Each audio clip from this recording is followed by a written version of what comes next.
Greetings. My name is Eric Hoffnagel. I'm the CEO of the Michigan Coalition Against Homelessness. And unfortunately, I'm the person who is hosting the meeting today. You don't have the charm of Lisa Chapman, who normally guides this meeting. She is still on vacation, but I will do my best to be typically is in these meetings. So again, thank you all for being here. Um, is there anything, Lauren, that I need to remind folks about housekeeping? I don't want to skip over anything. I don't think so. We will send within a week or so sort of a recap of this meeting with any links you might have missed. So just know that that will come and there'll be a lot thrown at you today, so we'll be sure to follow up with that. Great. Thank you, Lauren. So I want to just start things off as a reminder about what the mission is of the Michigan Coalition Against Homelessness. And we serve as an inclusive voice to improve systems and support communities in a way that leaves no one behind. Thank you. And now just looking at our agenda, we have a guest speaker today. And then we have federal updates and a lot to cover there. We're also going to dive into the world of using data in our communities, and that's going to be related actually to some of the federal updates that we're going to be covering. And then we'll have a quick state update and then MICA updates. But let's get things started. We have Thomas Visco, who is the Director of Policy and Advocacy with Michigan Community Action. He's been a guest before and provided some enlightenment to you in attendance. And we've got him back. He's going to be talking a little bit about what the lay of the land is now that we don't have the Democratic House, Senate, and executive office, and let us know what kind of a house divided might look like and what we might be anticipating in the year ahead. So, Thomas, I'll turn it over to you. Thank you, and thank you all for having me this morning. Again, my name is Tom Visco. I'm the Director of Policy and Advocacy at Michigan Community Action. Great to be with you all. MCA, just for some background, Michigan Community Action is a state association of the 27 community action agencies in Michigan, covering every county in the state. Our network is one of the main human services and community health providers in the state. We all combined are a little bit over $600 million of public, private, and state funds for social services. About 55 million of that is HUD. About 450 million of that is federal dollars. So as you guys can imagine, I've had just one absolute hell of a last week. So as I'm sure all of you have as well. I'm going to talk a little bit about the state. Probably won't take too much time. Also happy to chat about anything going on with the federal government, answer any questions that you guys might have. Want to be helpful and provide useful and actionable information for you all. I think that the top level perspective on the state is the next 2 years are very likely to be the least productive legislatively in terms of the number of bills passed in modern Michigan history. Only seconded by the last 2 years, which were started out very productive because the Democrats could pass a lot of sort of core Democrat legislation that was simply sort of flipping a switch over to the Democrat side of key policies, right? Union related policies, things like that. I think we saw, at the end of 23, beginning of 24, as the Democratic trifecta started taking on tougher, more granular policy legislation, like the climate change bill that they passed, you started to see the Democratic caucus kind of come apart at the seams. And I think that was sort of the story of 2024 as you saw the caucus continue to disintegrate into the lame duck session. And that meant that last year was very unproductive and not a lot of stuff happened. I think a lot of those issues are only going to be exacerbated this year. As many of you know, the Republicans now control the House. Democrats still control the Senate, but there is a lot of angst within that caucus in the Senate. And for the first time in many, many years, we have a lame duck governor, which I think is, for many in Lansing, is the most important factoid to what's about to happen over the next 2 years, not the Republicans controlling the House. Because I think, unless you're really kind of on the inside seeing how decisions are getting made, you don't realize that a lot of the smoothness of the last few years, relative smoothness of the last few years at the legislature, has been because of Governor Whitmer Not always in ways that I enjoy, but very precisely spending political capital to get things done. That has smoothed out the budget process, at least the last three cycles, and also got a lot of key pieces of legislation over the finish line.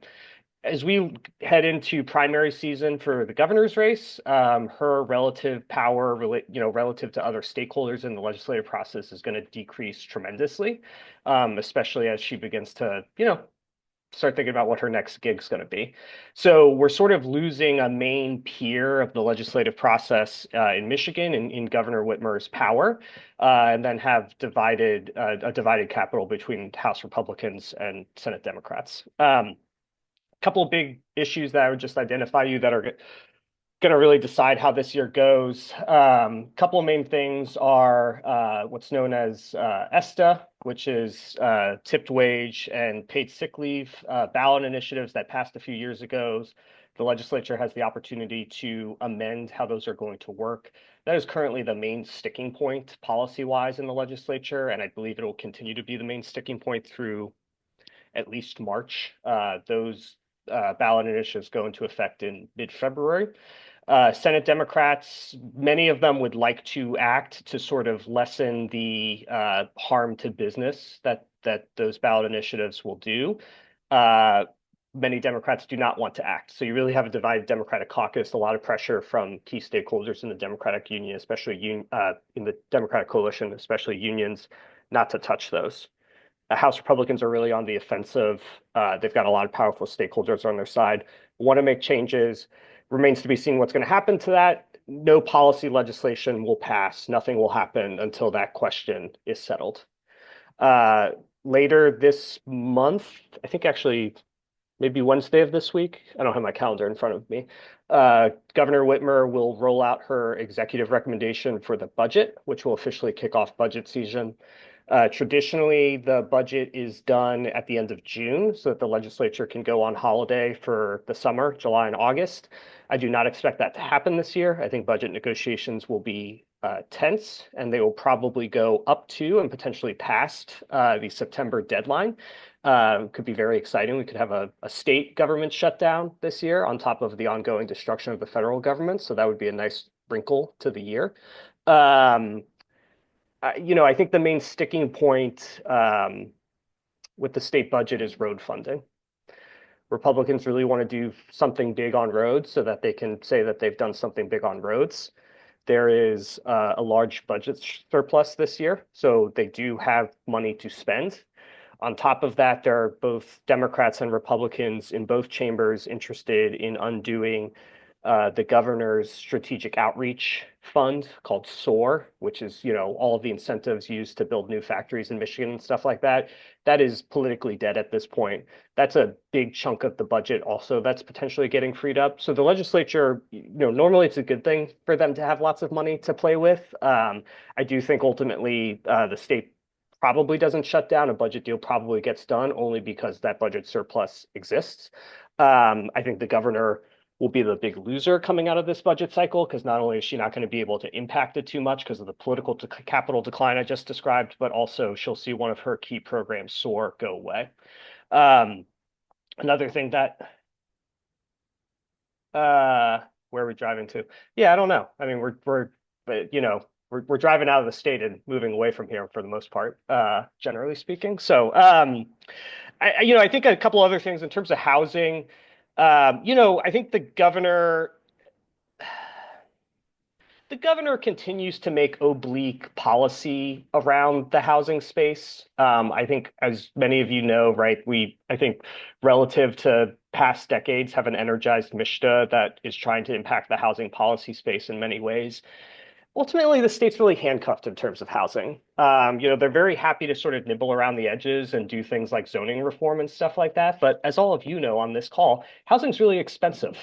So, are you going to, if you're the governor, you've made big noise about fixing the damn roads. You've also made big noise about launching universal pre-K, which is an extremely expensive program, right? Housing continues to get shunted to the back seat. And I think as Lisa Chapman, who's not on this call, and I know, we were working a lot together on source of income last year, right? Like even the core, even the easy policy bills related to affordable housing and people experiencing homelessness were really on the back burner most of last year. And so I expect that trend to continue, and I don't expect major splashes in terms of either spending or policy. Ultimately, once the budget is done, we will probably have a few months of good legislating time for policy, figure November to March, before primary season really kicks in full gear, and then that's it. We're not doing anything until after the midterms. That is obviously the big shadow that this legislative session exists in is both the Senate race, the open Senate seat that Senator Peters is retiring from, and then the governor's race. So, that again is why very, very few policy bills are ultimately going to get discussed. Even fewer are going to pass. I do think for advocates like us in the human services space, there's a lot of great work that can be done in this environment. Many of us, community action, sure, but many of you are also part of other associations and coalitions that exist across geography in this state. A lot of the key appropriations committees in the House have gone to rural Republicans, and I think it's really important for people in the humans business, right, taking care of humans, to remind ourselves that a lot of state and federal money for supporting people goes to rural areas of the state just as much as it goes to urban areas. Rural legislators know that better than most anyone, right? And there's really four political parties in most state legislatures, right? There's rural Republicans, urban Democrats, and there's suburban Democrats and suburban Republicans. Rural Republicans and urban Democrats have much more in common than with their colleagues within the same party. And that is a fissure for people like us to take advantage of. And so, in terms of the opportunities to get stuff done, I don't think it'll be a very good policy year with regards to housing. I do think it could be a good year to get small, meaningful drops in the bucket for housing funding, if you can make a compelling bipartisan case across the Senate and the House to urban Democrats and rural Republicans. So something to think about. I think that's all I got. I mean, I'm happy to answer any questions about state pledge, elections, federal stuff, anything else that you all might be curious about, or Lauren, if there's anything else that you think that I should speak to, happy to speak to it. Thanks, Tom. Feel free to post any questions in the chat too. And just keep in mind, we are going to be covering some federal stuff shortly. So if you do have some questions, Thomas, I don't know how long you're sticking around. Are you going to stick around for the whole meeting? Yeah. Okay. Fine. In case anybody Happy to has hang any out. questions, you could jump in on after Sure. that portion. That'd be great. Any other questions that anybody wants to share?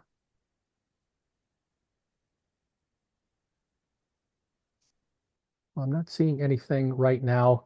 Thomas is going to be here. You can drop stuff in the chat throughout the meeting if you're being a little bashful, or if you think of anything else that you might want him to cover. But Thomas, thank you again for being here. Really appreciate you enlightening us about the path forward. It sounds like it's not going to be as clean a road as the last 2 years, as far as trying to really push forward some of the things that we all collectively have been supporting, but there are some opportunities, and that's the positive thing. We have to be looking for what those opportunities are and collectively try to get some action taken. So thank you for sharing your wisdom with us. So let's move on now to federal updates. I'm not going to lead off with the elephant in the room. I'm going to talk about the federal budget, the FY25 budget. We talked about that for a number of meetings. As you know, it's still in process. We're working under a continuing resolution. So I just want to put out to you that the appropriations negotiations kind of went upside down because of the Trump administration's federal funding freeze, which we'll be talking about in a little bit. There is a March 14th deadline for those of you who have been attending these meetings. We talked about the continuing resolution, bumping that out. It does not look as though there is action that is imminent there. Without action being taken by March 14th, what will happen is that another continuing resolution would be required to avert a shutdown or a partial shutdown. And then Congress would have until April 31st actually to get a final agreement. If they don't come to a final agreement by April 31st, the Fiscal Responsibility Act of 2023 will actually move us into a sequestration process, which is a mandatory, well, it's mandatory, I dropped the Y there, mandatory across spending. So that's not a good thing. We need to have some action taken here, but for all intents and purposes, the negotiations are um, on a pause because there's questions about trust at this point. If indeed Congress's decisions and any negotiations it has with respect to spending are potentially going to be undermined by the executive office in cutting and or freezing the spending, what is the point of having negotiations? Quite honestly, that's the attitude that we see in the Capitol building right now. So let's move on to the next slide.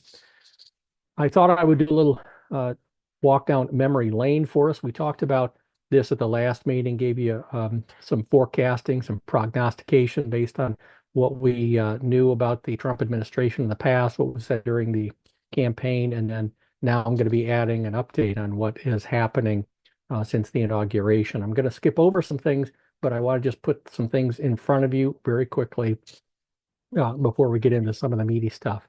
So let's go ahead and move on to the next slide.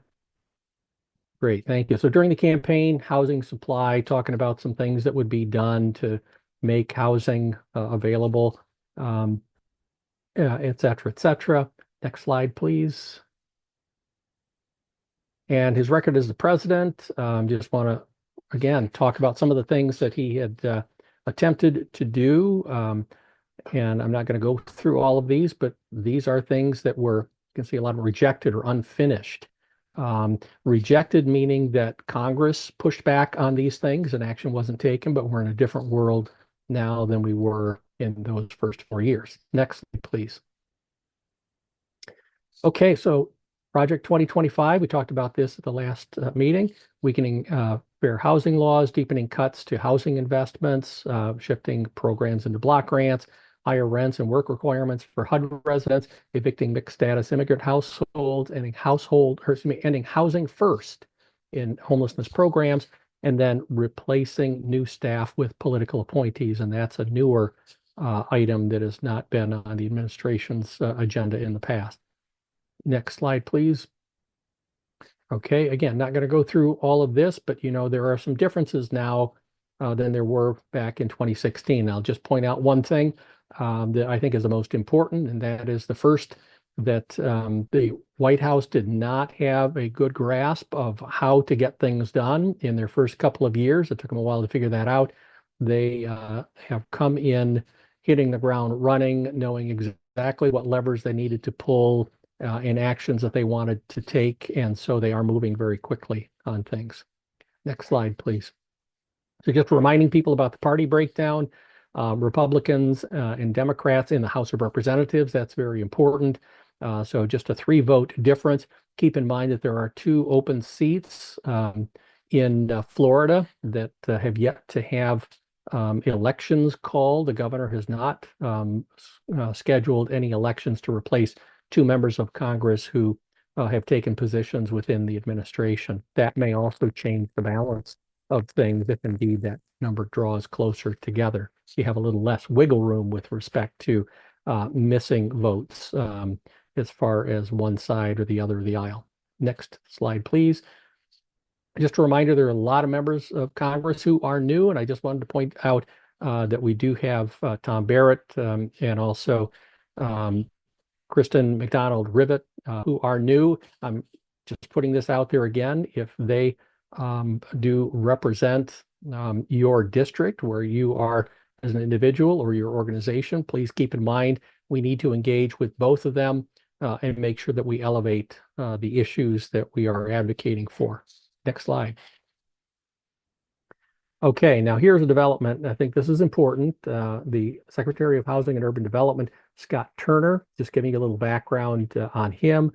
that I think is important because it may predict what we see going forward. As a member of the Texas House of Representatives, he supported bills to ensure landlords could refuse apartment applications because of their funding source. The source of income that we work so hard on is something that he does not support. I won't go through all of these, but I'll just say you can see that there is a history of not being as supportive of the things that we believe are important when we are doing our advocacy. He has vowed to, quote, bring much needed change to HUD. Uncertainty comes along with that. He hasn't specified exactly what that is, but that is an ominous quote. And he has publicly opposed the housing first model. He has communicated that directly and publicly. That's something for us to keep in mind. Next slide, please. Thank you. Now let's talk about the agenda. The administration had an agenda for 2025. And as I said, this is different than it was in 2016. They are out of the gate running. So one of the priorities on their agenda was deporting undocumented immigrants. That's in process. Signing executive order to eliminate birthright citizenship in process.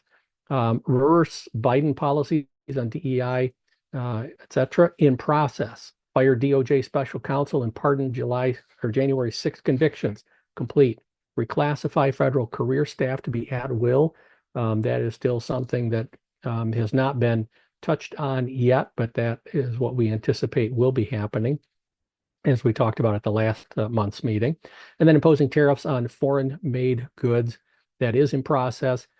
Something that is new, that is somewhat related to reclassifying federal career staff, is the idea of trying to purge people who have been within government to try to bring in new people who are supportive of the executive office's priorities, and that is offering a buyout for federal staff to leave their positions.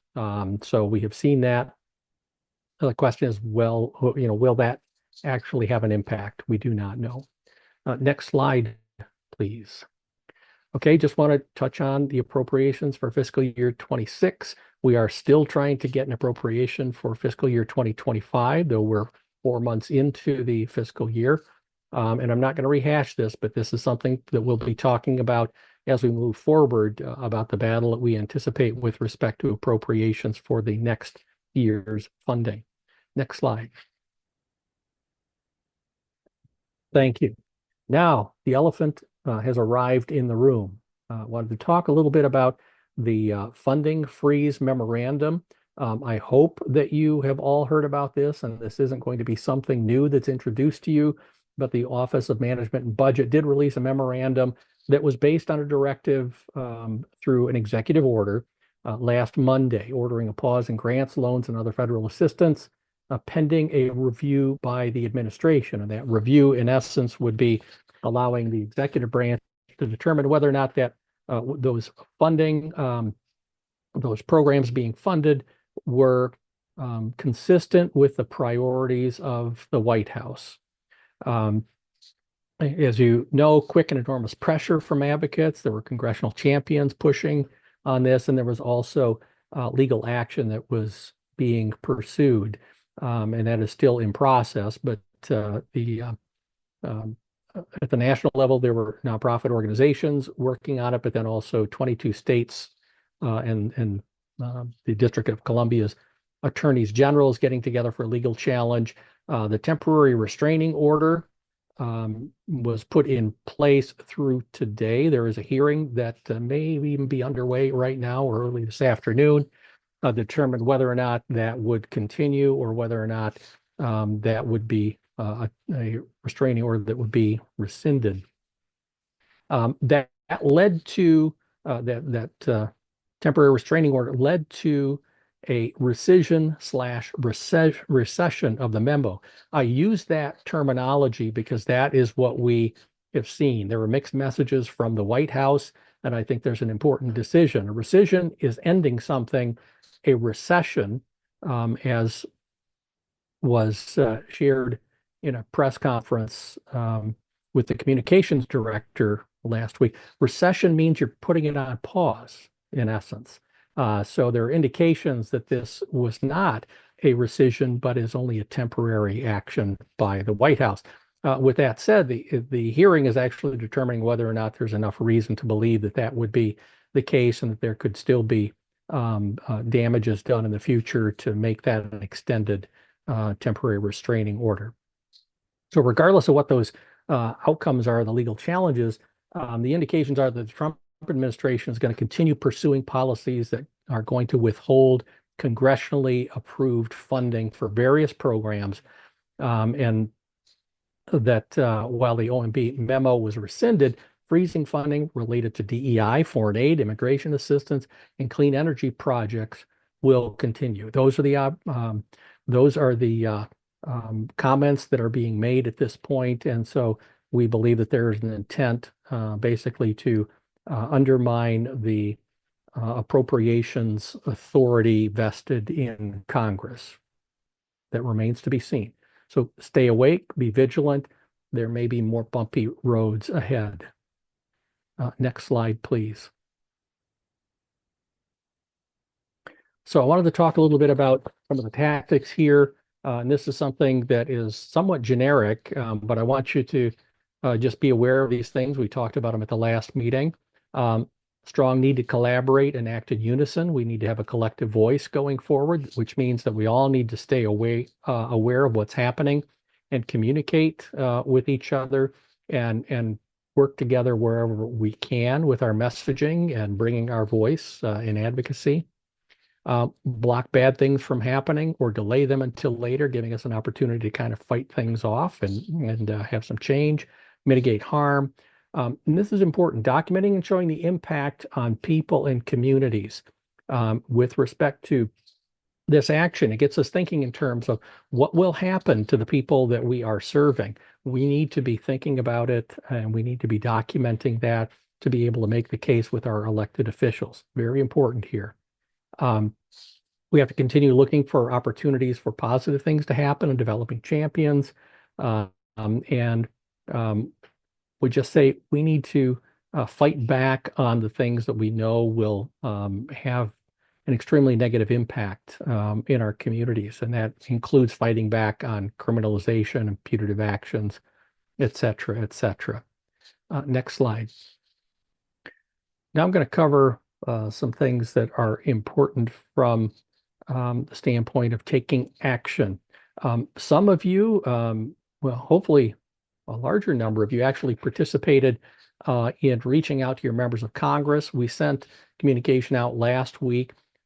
We do have our bill tracker software, which we've talked about in the past, which is really enabling us to reach out to you more quickly, give you the information you need, and a very easy process for you to simply put in your address and be able to identify who your elected officials are and to communicate with them without having to start from scratch with respect to messaging. And we saw over 100 people participate in that.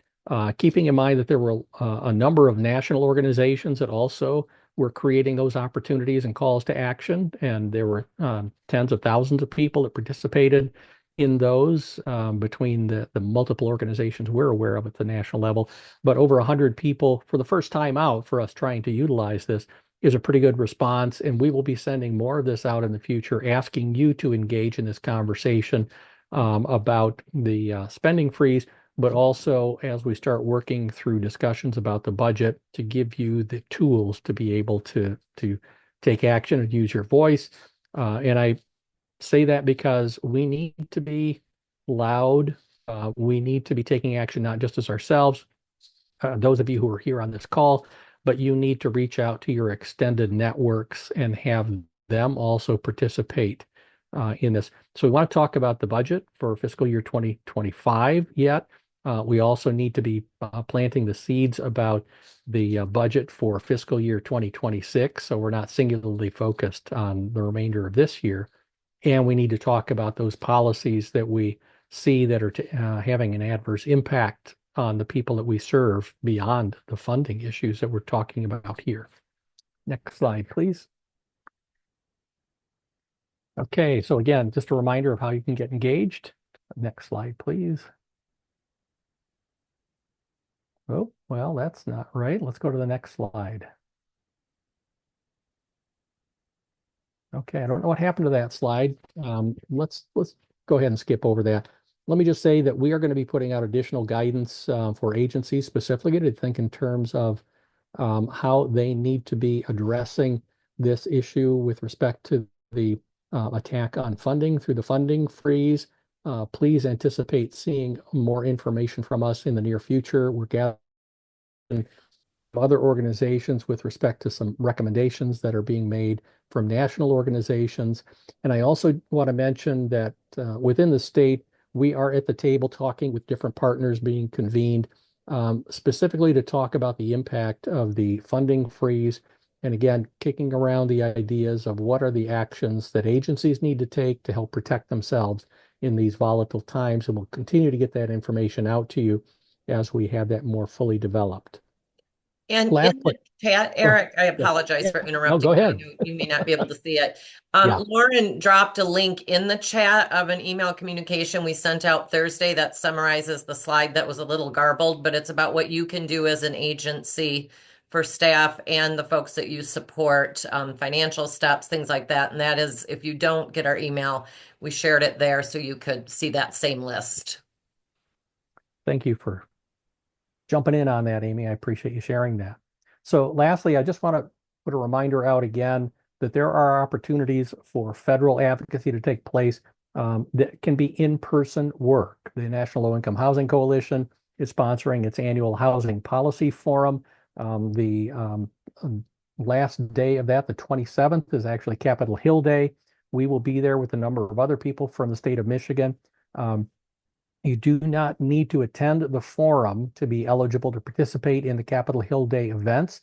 And I would strongly encourage you to be thinking about an in and out, flying in early in the morning and staying until the end of the day to join us in some one-on-one meetings with elected officials and their staff.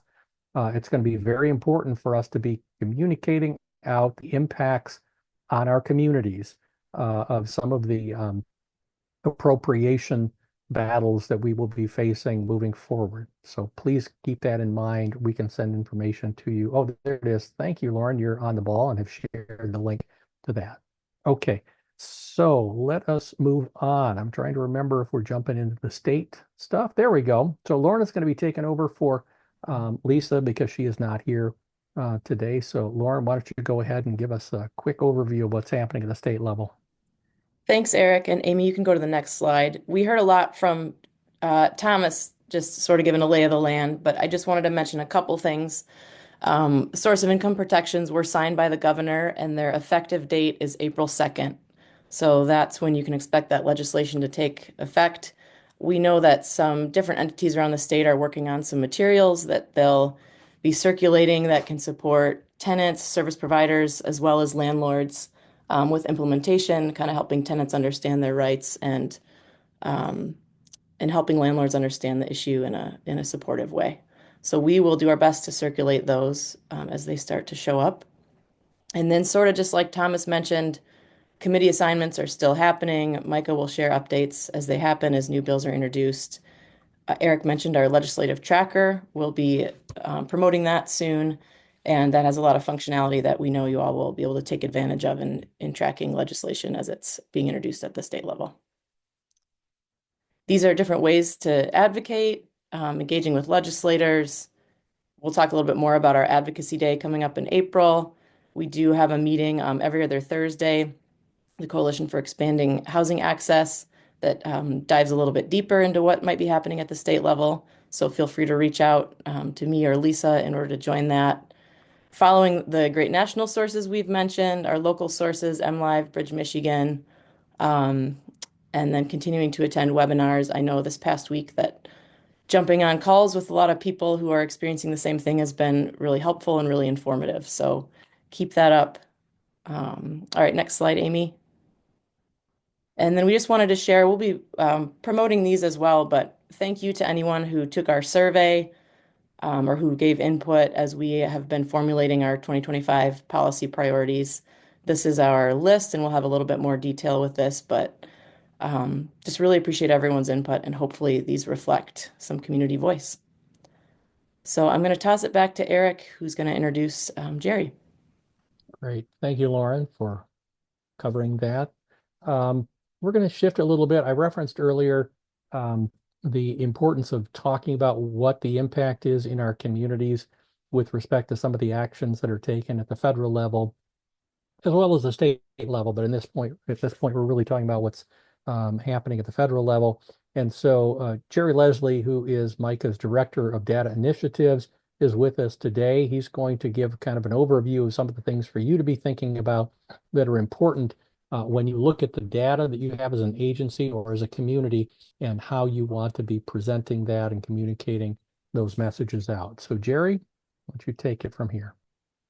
I'd be happy to. Just one moment, everybody. Let me get my screen up and my presentation ready to go here. Oh, hang on, wrong button. Let's see. I've got to navigate through all my Zoom extraneous display elements here to get to my. Hang on just a second. Let's see. Here we go. There we go. Try this one more time, see if we can get this to work here.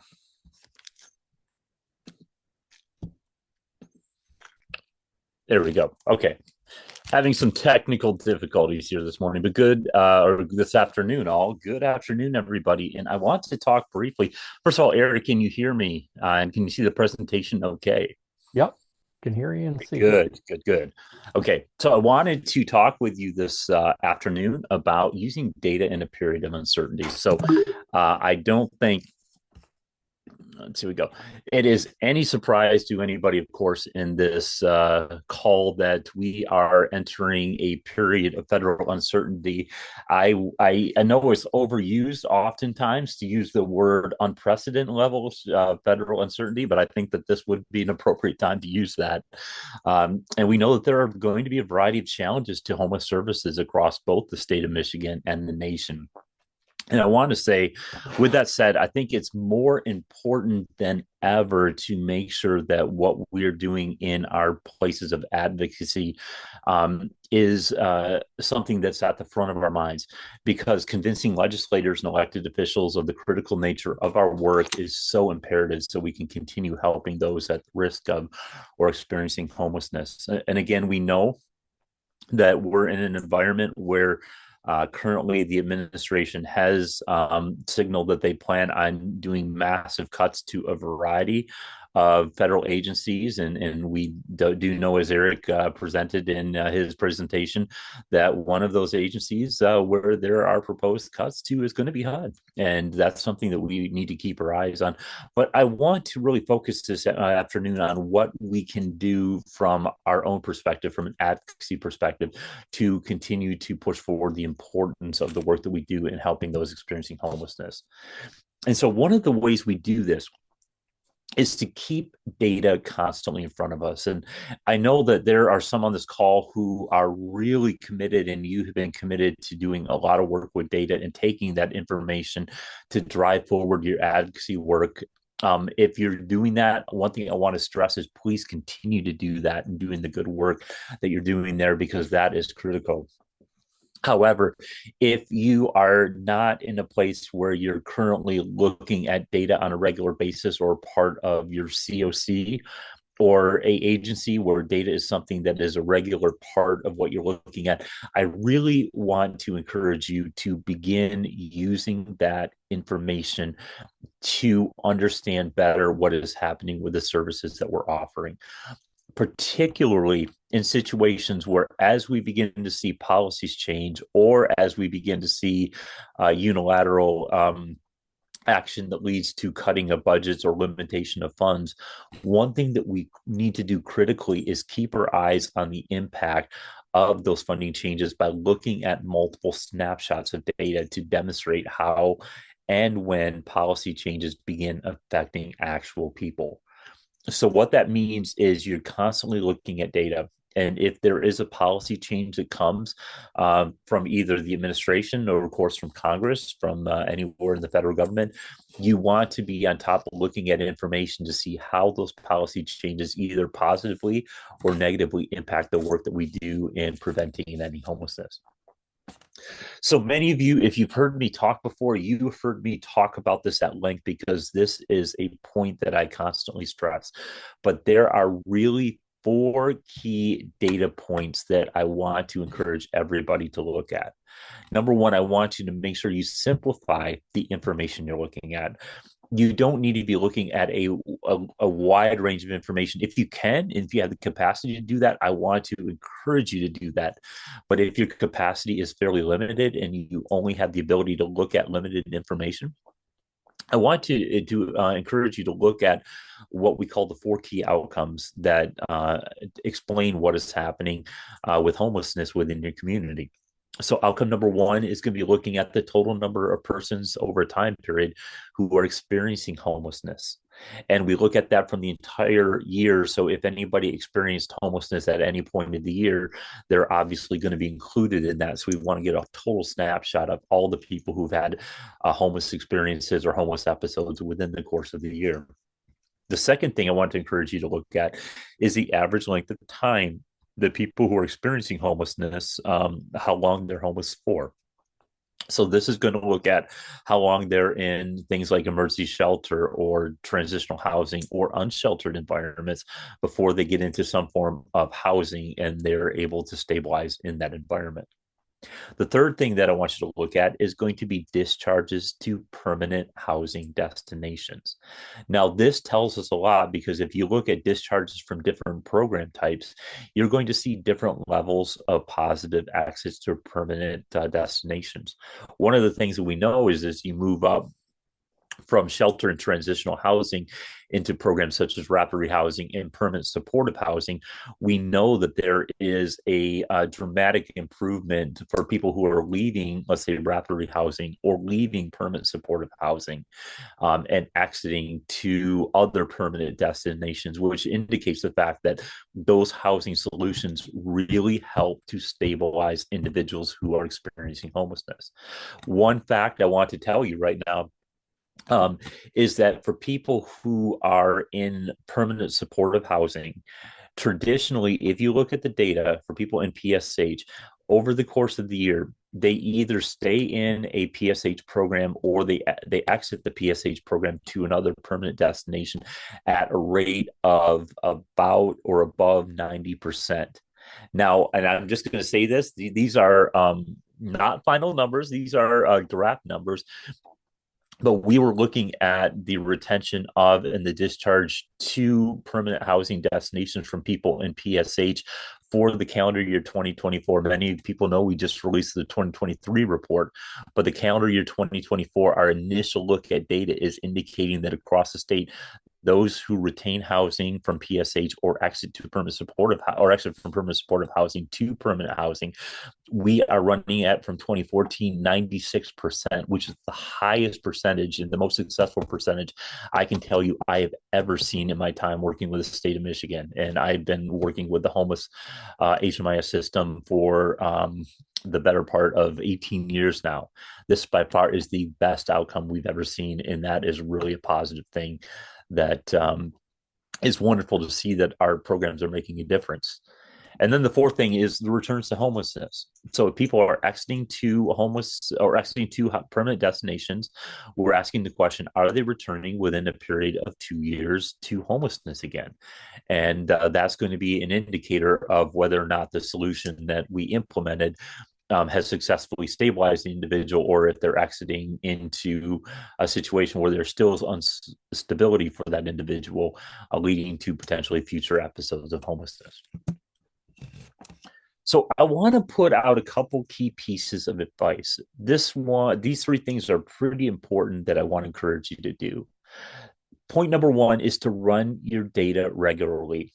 And what I encourage you to do is run your data every quarter for the previous forementioned data points: the total people experiencing homelessness, the length of time they're homeless for, the discharge to permanent destinations, and the returns to homelessness. Now, when you run this information, you want to run it for a complete calendar year. And there's a term that we use called a rolling calendar year cycle. And what that would indicate is, let's say, for instance, if you're running it for the official calendar year, which of course is January 1st to December 31st, that would be the window that we're normally used to running it for.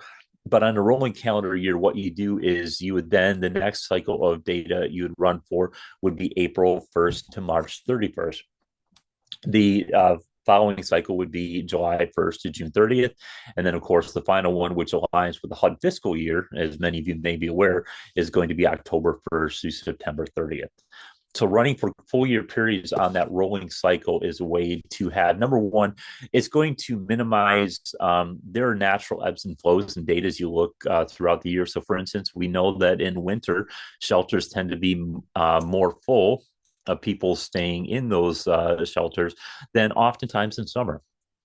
And so comparing data from one month to the next is not always going to give you the insight you need. But if you run it for an entire year, you have a data set that you're actually able to use and you can do comparisons with. So second thing, and this is really an important thing, and I noticed that a lot of communities aren't doing this right now, and I really want to make an encouragement to do this, is to make sure to distribute copies of the data to multiple places where it can be preserved.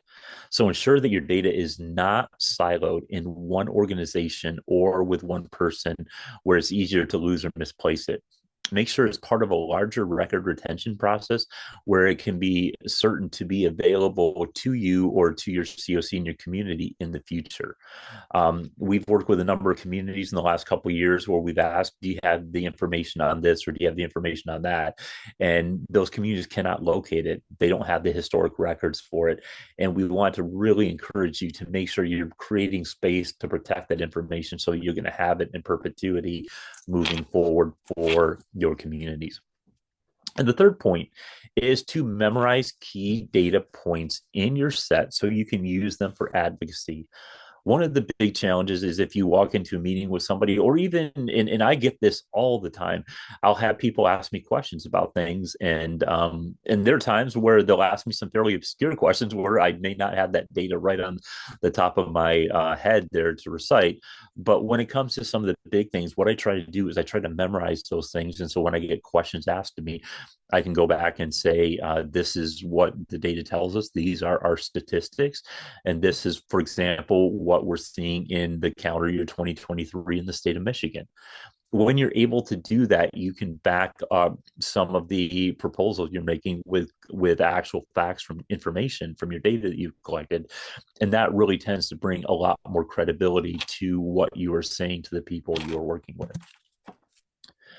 So I want to talk about one thing really briefly and do a brief sales pitch. Some of you may be aware of this, some of you may not, but Micah has something called the HMIS Data Warehouse. Now, this is typically a tool that is available to system administrators and some agencies across the state of Michigan. It's not something that's generally available to the public, but it is something open to all of our COCs across the state where they can have access to it. And it's designed to be a tool to pull all four of the data points we've discussed, as well as a wealth of other information to help you understand what homelessness looks like in your communities. One of the things I really encourage, if you're part of a COC, so if you're not part of the regular HMIS work within your community, you're not regularly looking at data because that's not a role you're in, but you are part of COC membership. I really want to encourage you to encourage your COC to make regular presentations on these four key measures so that everybody understands what's happening in homeless services. One of the things that we launched at Micah about a year ago is the Democracy of Data, or the Data Democratization Campaign, And the whole idea of that is to make data accessible and available to a much wider audience. And we really want to start with our COCs there to make sure they're regularly looking at this information and can use it for purposes of advocacy, because you never know when you're going to have a conversation with somebody, or having that information at your fingertips is going to be helpful in creating a persuasive argument for why the work that we do is important. And then also we want to talk about, we want to assemble key reports. So one way it's easier to share data with people is to make a series of handouts or electronic reference documents that you can distribute to people. It could be simple as getting a PDF and then having that available. Many of you know our annual report for the state of Michigan is a PDF document that can be emailed or downloaded from Micah's website, or not Micah. I believe it may be on our website, Eric, but it's definitely on Michigan and the Campaign to End Homelessness website, and you can get access to it there. That's a great example of it. But having a very similar thing in your own local communities is important, because it will let you tell your story. One thing that I do want to encourage communities to do, if you have the capacity, is to make either these reports part of your website, or make something that may be a dashboard. If you have somebody who's a great web developer in your COC, or can do something along those lines, get that information out there to make it as publicly available and as democratic as possible. Because, and I say that democratic with a little d, not the big D, but the point of it is to make sure that people are able to look at that information and use that information for purposes of advocacy. And the better we do at making that information easily accessible, the more that information can be useful for the people that we're trying to get that information in their hands. Jerry, before you jump to the next slide, Ms. Yes. Wilson asked, and I think she meant for the prior slide of key reports, what Yes. frequency would you recommend? I would recommend the key reports running it on a quarterly basis and on those rolling calendar year quarters. So that would be January 1st to December 31st, April 1st through March 30th, July 1st through June 30th, and October 1st through September 30th. And if I could jump in one last time, this is Amy. I'm the communications director at MICA. Part of getting this information out also includes social media. So through Homeless Awareness Month, I have templates created that you can fill in with this information, or I can support you if you don't have someone who's ready, available with graphics. So I'll throw my email in here, but I would be happy to support any agency on getting that information out to social media in the form of images. Thank you so much, Amy. So a couple final points, and know we're getting near the end of the meeting. Make data democratic. We've already covered this, but again, make sure that it is as widely accessible and available to people so that it does not get lost. I will tell you, and this is a little bit of a tease, but we are working on some pretty big projects that are planned for the next couple of years, that if we're able to complete them, are going to do some pretty amazing things for making data more democratic across the state of Michigan in great ways. But again, those are going to be something that are longer term projects, but just be aware that we are working on some pretty big things to do in that area to help make data more accessible. Number two, raise visibility for your data. Again, your data does no good fighting for the work you do if nobody sees it. So find ways to distribute it to community leaders, state and federal elected officials, and to media outlets. And one big thing I want to encourage you is do not miss up on the opportunity to use new media outlets. You may have seen in the last 2 years, especially the last year, there's been a proliferation of new media outlets that use things like YouTube, and use things like X and Blue Sky is a new variation of that. And they are actively using a variety of social media channels to really get the news out. And they're doing such in such a way that they're gathering quite a large following. So as you look at that, again, we always want to use our traditional media, our news services, newspapers, if you will, our TV stations, what have you. But don't forget that new media is really the future of media, and we want to encourage you to also engage and interact with those sources. And then number three is understand what your data is telling you. So it's imperative that when you get questions about your information, that you can already have a developed script to concisely and effectively explain it.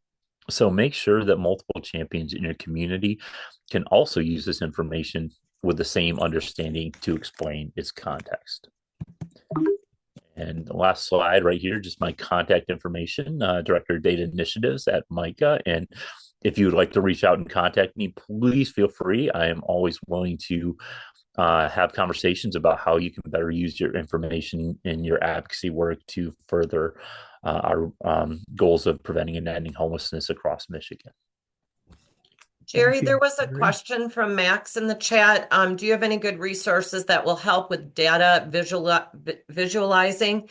We ideally want to create something like a heat map showing clients served by zip code that can be overlaid with U.S. congressional and state house districts. There are some challenge, like with the heat map and the GIS mapping, there is talk about some of that technology making its way in the future. There's that's a little bit down the road. What I can say is we do provide some degree of visualizations in the data warehouse that we have. But honestly, and this may require just a little bit of technical knowledge. And Amy, I'm sure you can steer us in directions on this, but I know a number of sources where I have, where you can actually download infographic templates and use those infographic templates and then populate them with your own data. And a lot of times those templates are actually pretty cheap and pretty cost effective to get access to. So they're not something where you're going to be paying large sums of money to get access to it. And using those templates, let me say this, I use those templates in a lot of my presentations. So it's something that I use in the work that I do. And I encourage you all to use those as well, because they're really great tools. Great question, Max. Appreciate that. Just I want to see last chance for questions. We've got a little bit more I want to cover as far as some MICA updates. If you have any questions, just drop them in the chat and or reach out to Jerry directly. In the meantime, Amy, are you going to be covering the agency updates? I am.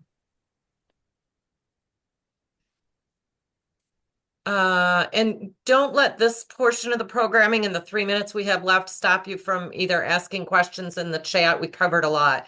But we just want to give a plug for the upcoming training that's coming up in February. A really timely one is to plan your fundraising. Our director at MICA, Bob O'Hara, is conducting that. So that's February 28th. So take a look at that.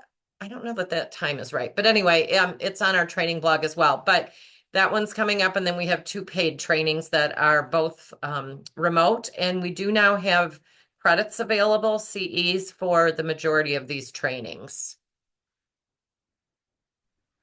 We do have our homeless advocacy day up and running, and Lauren might be dropping the registration in the chat. It's also on our website. So we have that at the same location. If you joined us last year on April 16th, this will be a great way to connect with your congressional folks, to share with them what's going on in your district. And then it is never too early to nominate a champion for our upcoming Breakfast of Champions on May 20th. If you know someone in your community, it might be somebody you sit next to. It does not have to be a director level person. It could be a volunteer in your community that's a massive advocate. So we have a nomination form that I know Lauren will also put in the link. It is never too early to start recognizing those folks and put in the nomination for our event later in the spring.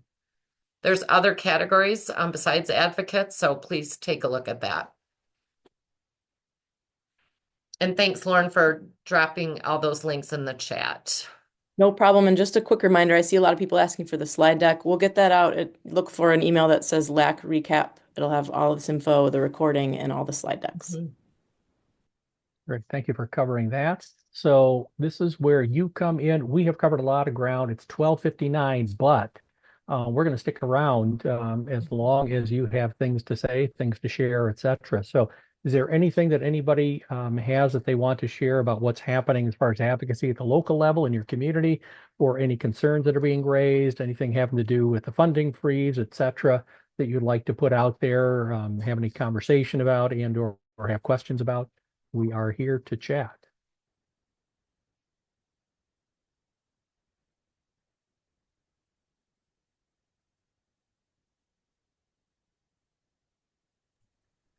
I'll just add one comment, Eric. It was in the chat. Somebody asked about a convenient place to find their congressional contact information. And we do have our legislative tracker up and running, but things kind of went in a wonky order last week that we launched it in response to the grant freeze and had templates and language in there specifically for that. But we haven't actually sent the email out that I have done to like formally launch it to show you what it does, but we wanted to get that tool out there. So that information is in there. We'll have templates to address some of the federal and state issues that Eric mentioned that we want you to advocate for. And then there's also like free flow emails that you can just send on your own, incorporating some of that data that Jerry mentioned. So it was supposed to be more formally launched, but with the events last week, we didn't want to wait. So we got it out there rather quickly. And we want to thank everybody who just jumped in and started using it. But we will have a more formal rollout so that you can see what it does. Thanks. Great. Thank you, Amy. Just want to say thank you to everybody for being here for this meeting. It was a great turnout. We covered a lot of ground here, and I apologize for speeding through a lot of things very quickly.